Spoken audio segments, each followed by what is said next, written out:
शरणागति और आत्मसमर्पण में क्या अंतर है और क्या? एक ही नाम, शरणागति, प्रणति, प्रपत्ति, अवलंबन, आश्रय, समर्पण, ये सब पर्यायवाची शब्द हैं।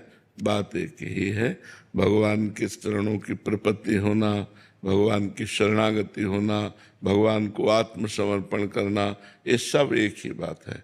क्योंकि शरणागति में भी तन वांग मनोभिर अमलेषु हम तो आश्रिता, और समर्पण में भी यही बात है, प्रपत्ति में यही बात है, प्रणति में भी यही बात है, आश्रय में भी यही बात है, अवलंबन में भी यही बात है। तो ये शास्त्रीय शब्द हैं, अवलंबन, आश्रय, प्रणति, शरणागति, बकाया सबका लगभग एक ही बात है कि मन, तन, वाणी और स्वयं से भगवान के चरणों का समर्पण, भगवान के चरणों का आश्रय, भगवान के चरणों का अवलंबन, भगवान के चरणों की प्रपत्ति, भगवान के चरणों की प्रणति, ये सब शास्त्रीय शब्द हैं। मगर अर्थ भाव एक ही सबका है कि तन से, मन से, वाणी से और स्वयं से भगवान को समर्पित हो जाना।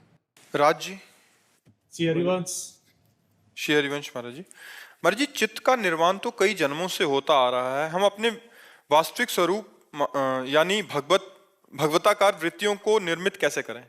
देखो, चित्त का निर्माण वासना से होता आ रहा है, उपासना से नहीं, वासना से। और वासना में कुछ सद्वासनाएं रही और अधिक असद वासनाएं रही। सत्य की तरफ मन सहज में नहीं लगता, असत्य की तरफ सहज लगता है, क्योंकि प्रकृति का बनाया है ना, प्रकृति का ही तो सब मन और इंद्रियां हैं, प्रकृति के पक्ष की है। ये थोड़ा सूक्ष्म है, जो शब्द, स्पर्श, रूप, रस, गंध, आकाश, वायु, जल, अग्नि, पृथ्वी, ये जो पंच है ये स्थूल प्रकृति है। और जो मन, बुद्धि, अहंकार, ये अष्टधा प्रकृति है, पांच तीन आठ, ये सूक्ष्म प्रकृति है।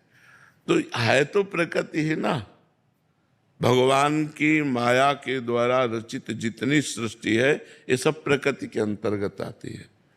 तो प्रकृति का प्रकृति की तरफ आकर्षण सहज है, लेकिन परमात्मा की तरफ आकर्षण कठिन है। तो हमारे जो चित्त का निर्माण हुआ अभी तक वासना से हुआ है, उपासना से नहीं हुआ।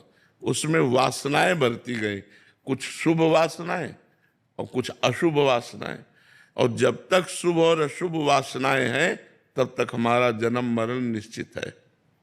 अष्टधा प्रकृति, तो ये मन प्रकृति की तरफ ही आकर्षित होता है।